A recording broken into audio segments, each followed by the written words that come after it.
Hello friends, last class में हमने बात कर रहे थे crystal defect, imperfection in solid. और इसमें हमने कहा था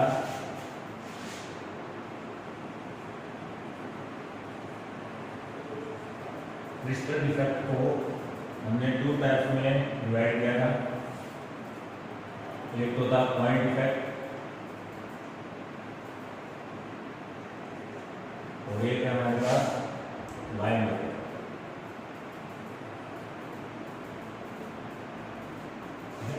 पॉइंट इफेक्ट में क्या कहा था मैंने कि क्रिस्टल के अंदर जो लैटिस साइड होता है, लैटिस पॉइंट होता है, उस लैटिस पॉइंट के चारों जो पार्टिकल है उनकी जो अरेंजमेंट है, उनके अरेंजमेंट में वेरिएशन आ जाता है। किसी पर्टिकुलर पॉइंट के चारों के जो पार्टिकल है उनमें कोई वेरिएशन आ जाता है, तो उसको बोलते हैं हम पॉइंट इफेक्ट, है ना। Deviation from ideal arrangement of at a particular point, है ना। तो इसको हमने क्या कहा था, पॉइंट इफेक्ट। पॉइंट इफेक्ट को हमने टू पार्ट्स में डिवाइड किया था, पॉइंट इफेक्ट को हमने थ्री पार्ट्स में डिवाइड किया था। स्टोइकियोमेट्रिक इफेक्ट,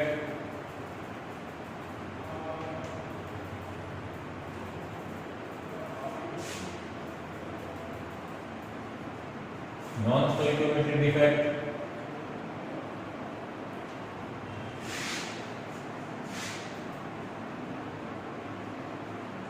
और इम्प्योरिटी।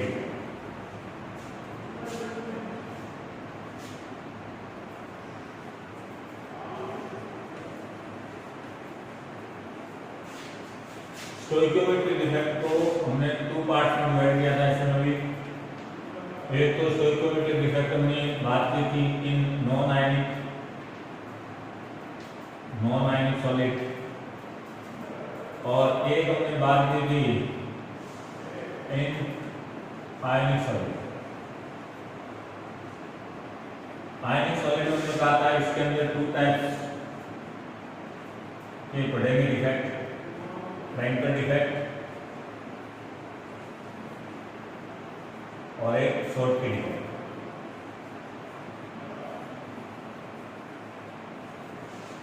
और नॉन आयनिक सॉलिड में टू टाइप्स के डिफेक्ट पढ़ेंगे, वॉइड डिफेक्ट या इसको बोल सकते हो वैकेंसी डिफेक्ट,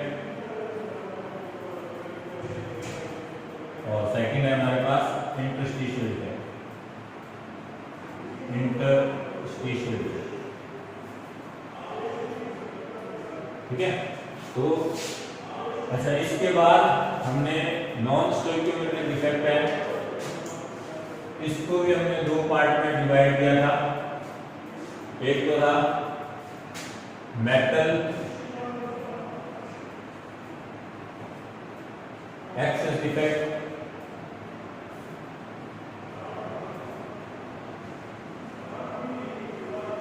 और सेकंड था metal deficiency.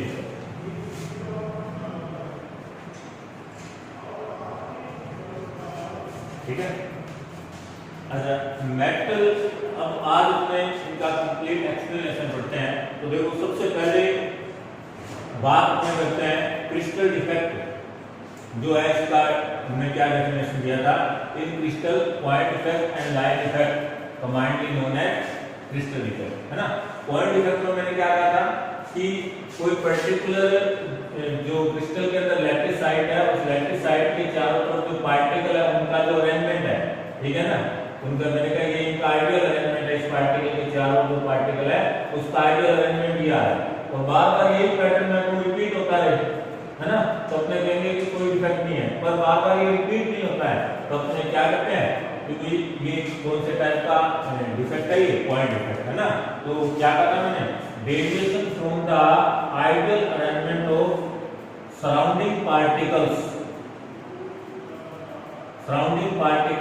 at a particular lattice site called point defect। Clear है। अच्छा, लाइन डिफेक्ट में क्या था कि मैंने ये कहा लैटिस, ये जो पॉइंट है और इन ये जो लैटिस पॉइंट है ये अपने को पता है कि ये स्ट्रेट लाइन से कनेक्ट होते हैं, है ना। तो मैंने ये कहा कि ये लैटिस पॉइंट है, इनसे ये स्ट्रेट लाइन आ रही है और इनका आइडियल अरेंजमेंट है वो इस प्रकार से चलना चाहिए। लेकिन मैं ये कहूँ कि कोई पार्टिकल अचानक क्यों आ गया और ये अरेंजमेंट इस प्रकार हो गया, है ना, तो ये क्या हो गया, लाइन इफेक्ट हो गया, है ना। तो लाइन इफेक्ट में क्या था, deviation from the ideal arrangement from lattice row is called line. अच्छा, उसके बाद हमने पॉइंट इफेक्ट के तीन पार्ट बनाए, स्टोइकियोमेट्रिक इफेक्ट और non stoichiometric inferiority. Stoichiometric effect में क्या कहा हमने कि स्टोइकियोमेट्रिक इफेक्ट में क्या था, स्टोइकियोमेट्री का मीनिंग क्या है, जैसे मैंने कहा NaCl है ना, NaCl है। अब NaCl में सोडियम और क्लोराइड आयन का रेशो कितना है, मतलब ये कितने कितने पार्टिकल है, तो अपने कहेंगे कि यहाँ सोडियम आयन और क्लोराइड आयन का रेशो है 1:1 है, तो ये इसकी स्टोइकियोमेट्री होगी, है ना। अब मैं कोई डिफेक्ट ऐसा है जिसमें स्टोइकियोमेट्री इसकी मेंटेन रहती है, यही स्टोइकियोमेट्री रहती है, तो इसको बोलते हैं अपने स्टोइकियोमेट्रिक डिफेक्ट, है ना। तो स्टोइकियोमेट्रिक डिफेक्ट में क्या होता है, स्टोइकियोमेट्री मेंटेन रहती है, defect in which stoichiometry of compound maintain called stoichiometric defect, ठीक है। जबकि नॉन स्टोइकियोमेट्रिक में क्या होता है, स्टोइकियोमेट्री मेंटेन नहीं रहती है, स्टोइकियोमेट्री जो है चेंज करती है। जैसे अपने बात करें आयरन ऑक्साइड, अब आयरन ऑक्साइड के ना इसकी स्टोइकियोमेट्री तो क्या है 1:1 है ना, यहाँ ये Fe+2 होता है और ये और 2 होता है, लेकिन ये कभी ऐसे एग्जिस्ट नहीं करता है ना। इसका जो क्रिस्टल होता है उसके क्रिस्टल में अपने क्या देखते हैं कि ये 0.95 आयरन 0.95 को होता है ना, ये अप्रोक्सीमेट ये रेशो रहता है, मतलब 95.95:100। तो ये स्टोइकियोमेट्री क्या होगी, ये चेंज है, तो इसको अपने क्या करेंगे, नॉन स्टोइकियोमेट्रिक डिफेक्ट। ध्यान देना स्टोइकियोमेट्रिक डिफेक्ट में क्या होता है, defect in which stoichiometry of compound will be maintained is called stoichiometric defect, ठीक है। और जिसमें स्टोइकियोमेट्री मेंटेन है उसको अपने क्या बोलते हैं, नॉन स्टोइकियोमेट्रिक। अच्छा, स्टोइकियोमेट्रिक डिफेक्ट में नॉन आयनिक कंपाउंड के अंदर अपने बात करते हैं वैकेंसी और इंटरस्टिशियल डिफेक्ट। देखो वैकेंसी डिफेक्ट क्या होता है, मान लो मैंने ये कहा कि ये मान लो ये लैटिस पॉइंट है किसी क्रिस्टल के अंदर, किसी क्रिस्टल में ये 2 टाइप्स के पार्टिकल हैं और उसमें ये लैटिस में ये 2 टाइप के पार्टिकल है, ए बी ऐसे ये क्या, ये कोई नॉन आयनिक कंपाउंड है और उसके अंदर ऐसे 2 टाइप के पार्टिकल है या रहेंगे, ठीक है। कोई भी नॉन आयनिक कंपाउंड आप ऐसे किसी को, ठीक है। अब मैं ये कहूं कि इस क्रिस्टल के अंदर जो है ये जो लैटिस साइड है इसके अंदर से मैं ये कहूं कि ये पार्टिकल अपनी जगह को छोड़कर जो है ये बाहर चला जाए, है ना। अपने ये लैटिस साइड से पार्टिकल होता है ना वो सिस्टम से बाहर हो जाए, तो ये देखो ये क्या होता है, ये वॉइड बन गया, इसीलिए इसको क्या बोलते हैं, वैकेंसी डिफेक्ट। वैकेंसी एक्चुअली ऐसा कहाँ होता है, कई बार ऐसे क्रिस्टल होते हैं जिसमें अपने ये कहते हैं कि जब उसको गर्म करते हैं ना तो गर्म करने से क्या होता है, इंटरनली जो लैटिस साइड होते हैं ना वो लैटिस साइड के जो पार्टिकल होते हैं वो सिस्टम से बाहर हो जाते हैं, तो इसी को बोलते हैं वैकेंसी डिफेक्ट। वैकेंसी डिफेक्ट से होता क्या है, वैकेंसी डिफेक्ट से हमेशा ध्यान रखो जो सिस्टम की जो क्रिस्टल की डेंसिटी होती है ना वो हमेशा डिक्रीज होती है, ठीक है। तो ये तो हो गया वैकेंसी।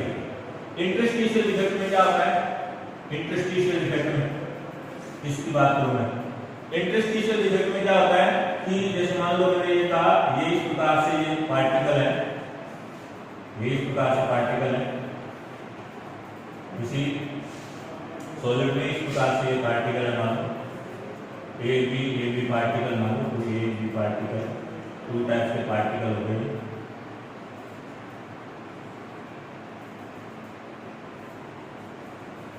अब मैं ये कहूं कि क्रिस्टल में ऐसा हो कि कोई पार्टिकल होता है, लैटिस साइड का जो पार्टिकल है वो क्रिस्टल के अंदर जो वॉइड होती है जिसको अपने क्या बोलते हैं, इंटरस्टिशियल स्पेस बोलते हैं। मैंने कहा यहाँ से है ये पार्टिकल इंटरस्टिशियल स्पेस में यहाँ चला गया, ठीक है, ये पार्टिकल यहाँ से, और मैंने ये कहा कि ये वाला पार्टिकल है, ये वाला पार्टिकल मान लो ये यहाँ से और ये यहाँ चला गया, ठीक है। तो ये यहाँ पे क्या है, ये इंटरस्टिशियल स्पेस है और इंटरस्टिशियल स्पेस पर आ जाएगा तो अपने इसको क्या बोलते हैं, इंटरस्टिशियल डिफेक्ट, है ना। तो ये इंटरस्टिशियल डिफेक्ट जहाँ होता है ना वहां पे सिस्टम की जो डेंसिटी होती है वो क्रिस्टल की जो डेंसिटी होती है वो इंक्रीज, ठीक है, ये आपको ध्यान रखना है।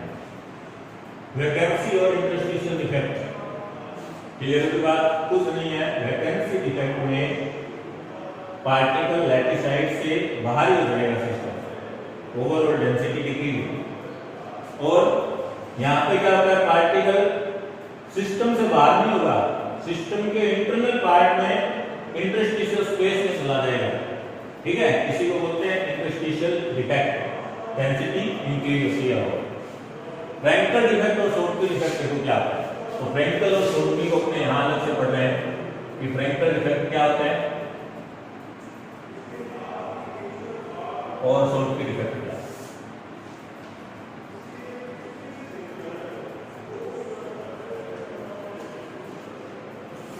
फ्रैंकल डिफेक्ट में क्या है, पहली बात तो फ्रैंकल और शॉर्टकी डिफेक्ट देखते कौन से कंपाउंड है, आयनिक कंपाउंड है ना। अच्छा, कौन से आयनिक कंपाउंड फ्रैंकल देंगे और कौन से शॉर्टकी देंगे, तो ध्यान रखो, इस एस से आप याद रख सकते हो। Ionic compound in which their cation and anion have almost similar size give Schottky defect. Clear है, कहने का क्या है, मेरे कहने का मीनिंग ये है कि मान लो कोई आयनिक कंपाउंड ऐसा है जिसके अंदर उसके कैटायन और एनायन है ना, वो एप्रोक्सीमेट सेम साइज के हैं, उनमें कोई लार्ज डिफरेंस नहीं है। एप्रोक्सीमेट मैं कहूं कि वो सेम साइज के हैं, कोई लार्ज डेविएशन नहीं होगा उनमें, ठीक है ना। कोई जैसे सपोज है मैंने ये कह दिया KCl का ये, KCl का ये, ठीक है ना, potassium chlorine potassium chlorine potassium chlorine, इस प्रकार से KCl का ले लो, या कोई और भी एग्जांपल NaCl वगैरह कुछ भी ले सकते हो ना, कोई भी एग्जांपल आप इसमें एक बार, ठीक है। तो एप्रोक्सीमेट साइज सेम होना चाहिए, एप्रोक्सीमेट साइज क्या रहेगा, बिल्कुल सेम रहेगा, ठीक है, कोई ज्यादा डिफरेंस नहीं रखना आपको, साइज है एप्रोक्सीमेट सेम है, ठीक है। कैटायन का एनायन का, कैटायन का साइज छोटा होता है,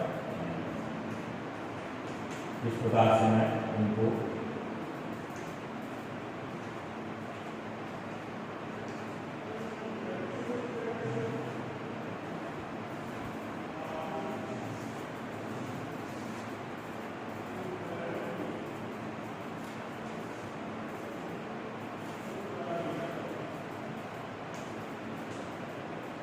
ठीक है। तो ionic compound in which cation and anion have approximate same size gives shortky।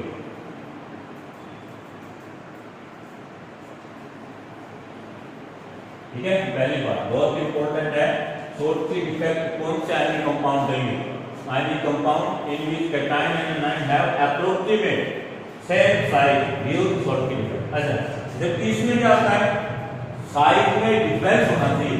जैसे मैं आपको यहाँ पे एग्जांपल दे रहा हूँ कि एनायन तो ये है, कैटायन एनायन ये, एनायन ये और कैटायन, ठीक है, इस प्रकार में लार्ज डिफरेंस करती है, ठीक है, ये कैटायन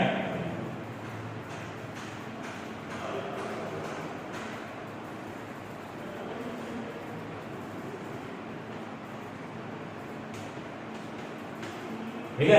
तो इसमें क्या होगा, आयनिक compound in which cation and anion have large difference,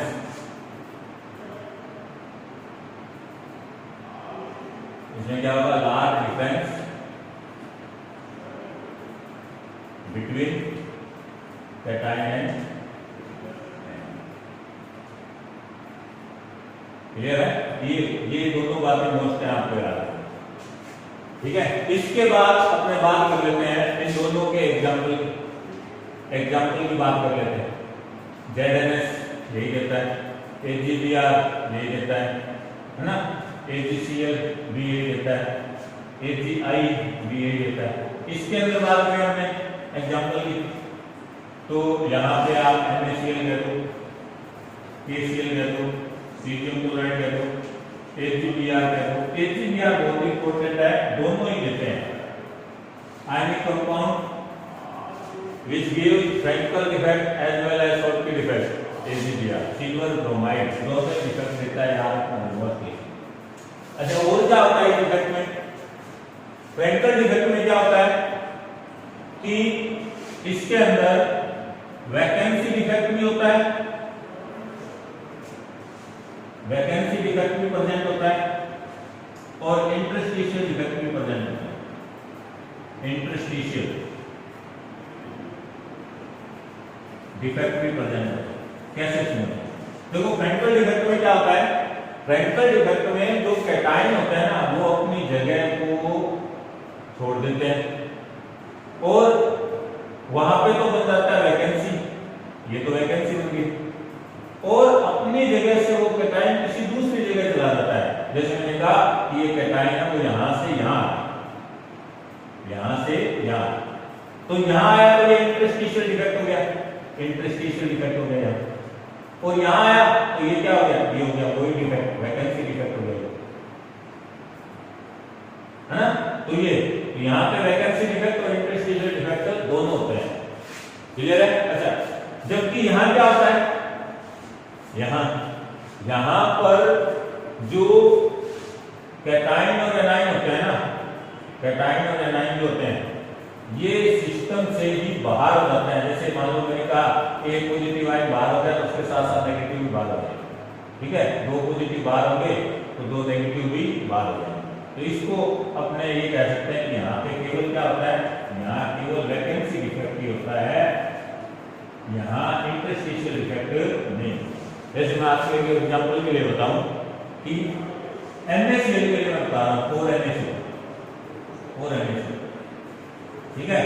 यदि आप NaCl के 1 ml क्रिस्टल को लो ना तो उसके 1 ml क्रिस्टल के वॉल्यूम में आपको 10 टू पावर 22 लैटिस साइट मिलेंगे, लेकिन उन लैटिस साइट में आपको 10 टू पावर 16 लैटिस साइट होंगे वो ऑक्यूपाई मिलेंगे, लेकिन 10 टू पावर 6 जो है ना, 10 टू पावर जो 6 है ये आपको वैकेंसी डिफेक्ट मिलेगा। ठीक है? क्या कह रहा हूं? NaCl के 1 ml में आपको 10 टू पावर 22 लैटिस साइट मिलेंगे, ये लैटिस पॉइंट मिलेंगे।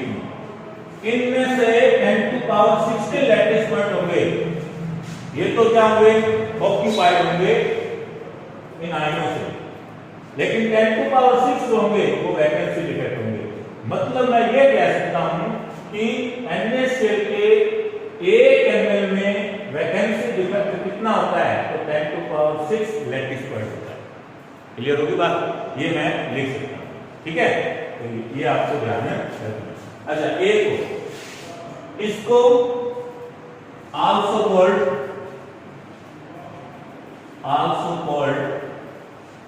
Dislocation effect, dislocation.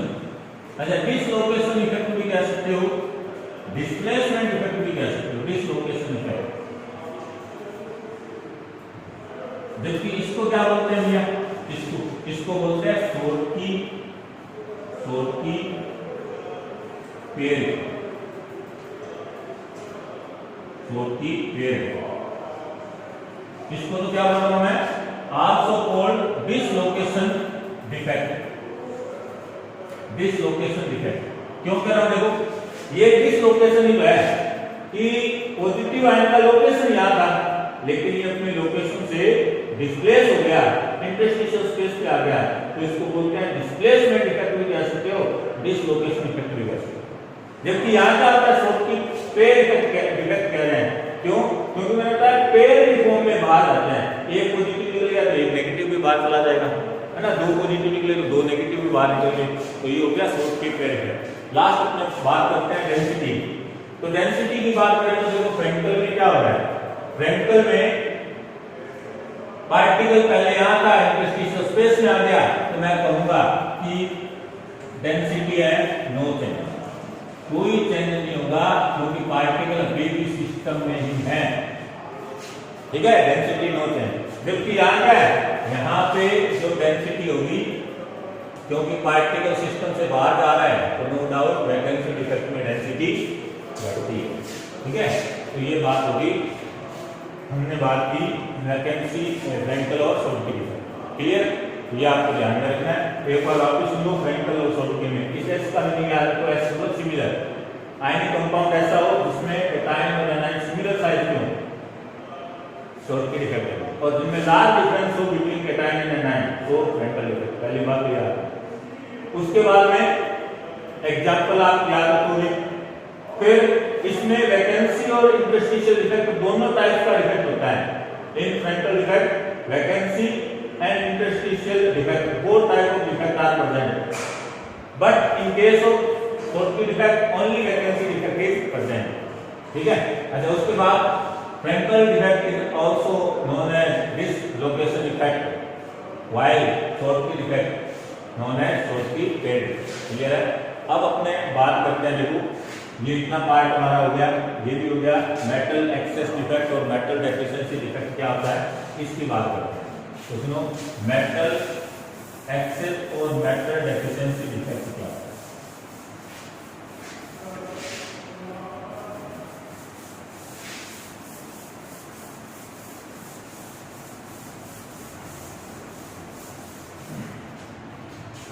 देखो मेटल एक्सेस, ये दो प्रकार से, metal excess defect due to anionic vacancy, और दूसरा due to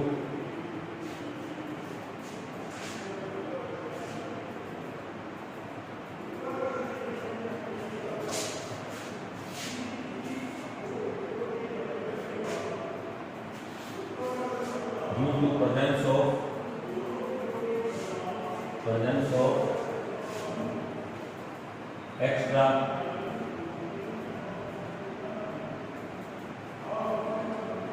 cation at interstitial,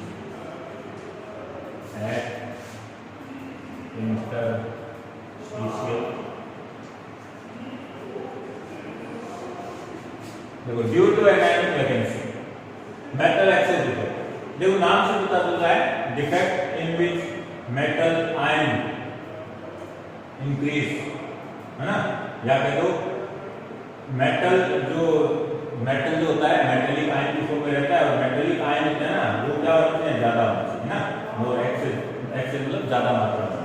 जैसे मैं आपको बताऊं एग्जांपल, मान लो NaCl है, NaCl क्रिस्टल है, और मैंने NaCl को गर्म कर दिया,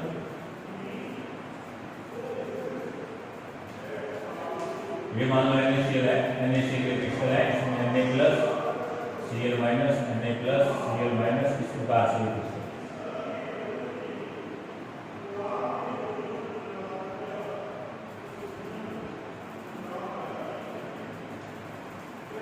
ठीक है। और NaCl क्रिस्टल को मैंने जब इसको हीट किया,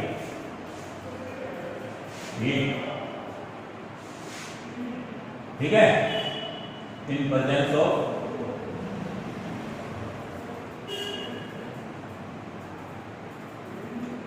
sodium vapour, sodium vapour atmosphere में मैं इसको गर्म करता, ठीक है। तो देखो क्या होता है, जब अपने सोडियम वेपर की प्रेजेंस में इसको हीट करते हैं ना, तो ये जो सोडियम पार्टिकल होते हैं ये इसकी सरफेस पे जाके एडजॉर्ब होते हैं, इसकी सरफेस पे जाके एडजॉर्ब, और ये जो सोडियम पार्टिकल है जो इसकी सरफेस पे आ रहा है, ठीक है, ये क्या करता है कि इसके जो इंटरनल जो क्लोराइड आयन होते हैं ना, वो क्लोराइड आयन होते हैं, ये बाहर आते हैं, और क्लोराइड आयन जो बाहर आते हैं ये इससे रिएक्शन करते हैं, ठीक है। अब यदि इसको इसके साथ में बैलेंस होना है तो इसको इलेक्ट्रॉन डोनेट करना होता है, तो ये क्या करता है, ये सोडियम आयन होता है, ये इलेक्ट्रॉन डोनेट कर देता है, और ये इलेक्ट्रॉन होता है वो यहाँ आता है, ठीक है। इस प्रकार जो भी सोडियम वेपर आएगा क्लोराइड के साथ रिएक्शन करेगा, सोडियम का इलेक्ट्रॉन होगा वहां चला जाएगा, सोडियम का इलेक्ट्रॉन उस स्पेस पे चला जाएगा जो क्लोराइड है बाहर आएगा। और ये क्या बन गया, ये अपने पास बन गई एनायनिक वैकेंसी। ठीक है, ये एनायनिक वैकेंसी, इसको मैं एनायनिक वैकेंसी यूं कह रहा हूं, वैकेंसी इसलिए कह रहा हूं क्योंकि यहाँ पे एकदम ये वोइड है, ठीक है, लेकिन इस वोइड में इलेक्ट्रॉन है, इसलिए इसको कह रहा हूं एनायनिक वैकेंसी, है ना। और ये एनायनिक वैकेंसी है ना, इसी को एफ सेंटर भी कहा जाता है। ठीक है, एफ कहा जाता है फोर्मेन जेंटर, जर्मन वर्ड है फोर्मेन जेंटर, जिसका जो मीनिंग होता है ना, ये कलर प्रोड्यूसिंग मीनिंग होता है, कलर फॉर्मिंग मेथड होती है इसकी। ठीक है, और यही कारण होता है कि ये जो होता है ना, ये NaCl क्रिस्टल होता है, ठीक है, ये अपने को कौन से कलर में दिखाई देता है, ये येलो कलर में अपने को दिखाई देता है, येलो। ठीक है, तो ये आपको याद रखना। क्लियर? तो सबसे पहली बात तो मेटल एक्सेस कैसे हो सकता है, when NaCl crystal heat in the presence of sodium vapor, the sodium particle absorb at sodium chloride crystal, and their chloride ion react with sodium particle and free electron occupied chloride lattice site and form anionic vacancies. ठीक है, due to anionic vacancy NaCl gives yellow color। ठीक है, ये बहुत important है, कई बार direct आता है why NaCl gives yellow color on heating। ठीक है, तो आप आंसर इसका ये लिखोगे on heating F center produce which gives yellow color sodium chloride crystal। Clear? तो ये बहुत इंपॉर्टेंट है यार। अच्छा, दूसरा हमने बात की थी, ऐसे देखो और भी मैं आपको क्रिस्टल बताता हूँ, जैसे पोटेशियम क्लोराइड होता है, आप पोटेशियम वेपर में आप उसको हीट करो तो आपको उसको वो कलर देता है पिंक कलर। ऐसे लिथियम क्लोराइड है, उसको आप हीट करो लिथियम वेपर की प्रेजेंस में, उसको वो कलर देता है वोयलेट लाइलेट कलर, इसको वो देता है। ठीक है, तो ये भी आपको एक दो पर्टिकुलर जो आपको सिस्टम दे रखे हैं बुक में याद रखना। इसके बाद metal excess defect due to presence of extra cation at interstitial space. इसका एग्जांपल मैं बताता हूं आपको, इसका एग्जांपल के लिए मान लो जिंक ऑक्साइड का क्रिस्टल है, ठीक है, मैंने इसको हीट कर दिया। हीट करने से क्या होता है, हीट करने से ये Zn+2 और ऑक्सीजन गैस को लिबरेट कर देता है। ठीक है, अब ऑक्सीजन जो है ना, ये गैस तो सिस्टम से बाहर हो गई, लेकिन जिंक ऑक्साइड का ये जो क्रिस्टल बना हुआ है जिसके अंदर जिंक आयन और ऑक्साइड आयन है, जिंक आयन ऑक्साइड आयन है, जिंक आयन ऑक्साइड आयन है ना। अब जहां से ऑक्सीजन बाहर हुआ है वहां तो कुछ नहीं है, लेकिन वो एक्स्ट्रा जो कैटायन होते हैं ना, जो एक्स्ट्रा कैटायन है, वो एक्स्ट्रा कैटायन क्या करते हैं, वो एक्स्ट्रा कैटायन इसके इंटरस्टिशियल स्पेस में आते हैं, इसके इंटरस्टिशियल स्पेस में आ जाते हैं। जैसे मैंने कहा इंटरस्टिशियल स्पेस है और यहाँ इंटरस्टिशियल स्पेस में जिंक आयन होगा। ठीक है ना, तो ये जिंक, ये क्या हो गया, due to presence of extra cation at interstitial space. ठीक है, तो ये भी क्या हो, मेटल आयन का क्या हो, एक्सेस हो गया, और इसको बोल रहे हैं मेटल एक्सेस इफेक्ट। ठीक है, ये भी आपको ध्यान रखना। बस यहाँ पे भी सेम ही है कि एट रूम टेम्परेचर ये व्हाइट होता है, पर मान लो हीट कर दिया तो ये येलो कलर में कन्वर्ट हो जाता है। तो आपसे क्वेश्चन आ जाएगा, zinc oxide gives yellow colour on heating, why? Because on heating it liberates oxygen gas and there zinc ion occupied interstitial space. Overall due to excess metal excess defect it gives yellow. Clear है? तो ये ध्यान रखना, ये question already board में आया हुआ है, why zinc oxide gives yellow colour on heating. तो आप क्या आंसर लिखोगे, on heating zinc oxide it liberates oxygen gas and zinc ion occupied interstitial space and produce metal excess defect. Due to this they gives yellow color. Clear? Next अपने बात करते हैं metal deficiency defect क्या होता है। देखो metal deficiency नाम से पता चल रहा है, मेटल की इस बार क्या करनी है, डेफिशिएंसी करनी है। तो देखो एक्चुअली में क्या होता है कि कुछ कंपाउंड सॉलिड ऐसे होते हैं नेचुरली जो होते हैं ना, अपने को इसी डिफेक्ट में ऑब्टेन होते हैं, ठीक है, अपने को इसी, हाँ अपने उसको सिंपलेस्ट रेशो में ऑब्टेन कर सकते हैं, पर अपने को नेचुरली इसी में रेशो में, जैसे मैं ये कहूं आयरन ऑक्साइड, ये आयरन ऑक्साइड नेचुरली Fe0.95 को इस कंपोजिशन में अप्रोक्सीमेट सबसे ज्यादा इस कंपोजिशन में अपने को ये इसका अबंडेंस रहता है, ठीक है। अब यहाँ आयरन का और ऑक्सीजन का रेशो कितना है, 95:100 है ना। जबकि अपने इसको यदि बैलेंस करें ना, आयरन को और ऑक्सीजन को बैलेंस करें, तो बैलेंस करें तो अपने ये कहेंगे कि रेशो क्या रहना चाहिए, 1:1 रहना चाहिए, क्योंकि Fe होता है D2- होता है ना। तो ये ऐसा रहने का कारण क्या है, ऐसे मैं आपको एक एग्जांपल और बताता हूं, जैसे निकल ऑक्साइड की बात, निकल ऑक्साइड इस रेशो में अबंडेंट होता है, निकल 0.98 ऑक्सीजन। अब निकल ऑक्साइड के यदि फॉर्मूले को देखें तो रेशो क्या होना चाहिए, 1:1। तो ये इस रेशो में अबंडेंट होते कैसे, है ना, नेचुरली ये ऐसे पाए जाते हैं, तो कैसे रहते हैं एक्चुअली में क्या है कि ये जो निकल होता है, निकल +2 भी ऑक्सीडेशन स्टेट देता है और निकल +3 भी देता है। अब सपोज दैट मान लो मैंने ये कहा निकल के 3 आयन, निकल +2 निकल +2 निकल +2, तो सिंपलेस्ट कैसे होता तो ऑक्सीजन भी O2- ऐसे होता।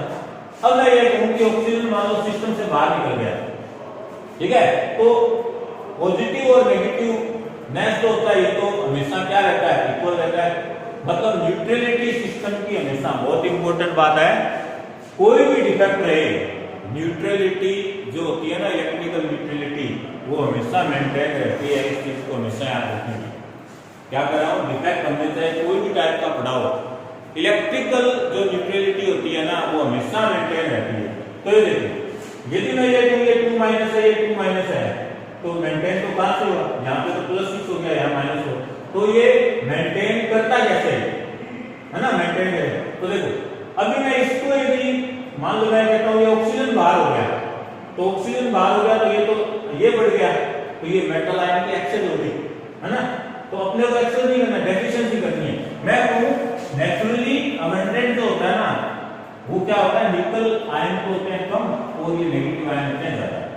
अब इसको मेंटेन करना है तो ये क्या करते हैं, ये जो निकल होते हैं ये अपनी ऑक्सीडेशन स्टेट को चेंज कर देते हैं, निकल +2 से निकल +3। इस प्रकार ये दोनों के दोनों +6 हो जाते हैं और ये इधर -6, ठीक है। ओवरऑल क्या होगी, न्यूट्रलिटी मेंटेन। तो ये कैटायन की नंबर है ये तो कम है, क्योंकि एनायन के नंबर क्या है, ज्यादा है, इसीलिए इसको क्या बोलते हैं हमने, मेटल डेफिशिएंसी, ठीक है ना। अच्छा ये इसको भी आप याद रखना, इसको पुलिस गोल्ड के नाम से भी जाना जाता है, मूर्खों का सोना भी कहते हैं पुलिस गोल्ड, ठीक है। गोल्ड जैसी शाइनिंग होती है, इसी के कारण से इसको पुलिस गोल्ड के नाम से भी, मूर्खों का सोना के नाम से इसको जाना जाता है। लास्ट एक कोई बचा है, इंप्योरिटी डिफेक्ट। अरे नाम से पता चल रहा है, defect due to impurity called impurity defect. जैसे मान लो मैंने कहा NaCl में आप सेंट्रोसियम क्लोराइड मिला दो, है ना, क्या हो गया, इंप्योरिटी डिफेक्ट हो गया। NaCl के क्रिस्टल में सेंट्रोसियम क्लोराइड मिला दिया जाए तो ये इंप्योरिटी डिफेक्ट है, ठीक है। ऐसे कैडमियम क्लोराइड में सिल्वर क्लोराइड को मिला दो, इंप्योरिटी डिफेक्ट है। सिल्वर क्लोराइड के अंदर कैडमियम क्लोराइड को मिला दो, इंप्योरिटी डिफेक्ट है ना। इंप्योरिटी डिफेक्ट का सबसे अच्छा एग्जांपल मैं बताऊं कि अपने N और P टाइप के जो सेमीकंडक्टर बनाते हैं, इंप्योरिटी डिफेक्ट से बनाते हैं।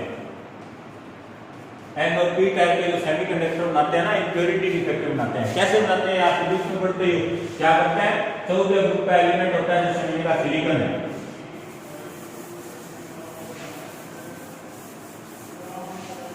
14 ग्रुप का एलिमेंट है, ये सिलिकॉन है।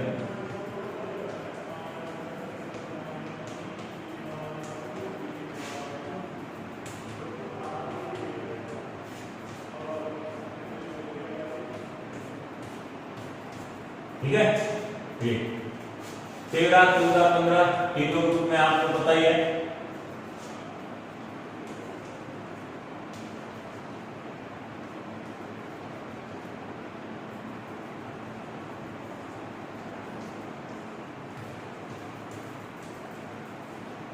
ये तीनों ग्रुप 13 14 15 ग्रुप बना दिए, ये सिलिकॉन आ गया। अच्छा इनमें वैलेंस इलेक्ट्रॉन भी मैंने आपको बता रखा है, यहाँ NH2 Np2 होता है 4 इलेक्ट्रॉन आ गए, यहाँ NH2 Np3 होता है 5 इलेक्ट्रॉन आ गए, यहाँ NH2 Np1 होता है 3 इलेक्ट्रॉन आ गए। तो यहाँ चार इलेक्ट्रॉन है, ये देखिए 4 इलेक्ट्रॉन है ना, इधर ये इसमें भी ये 4 इलेक्ट्रॉन।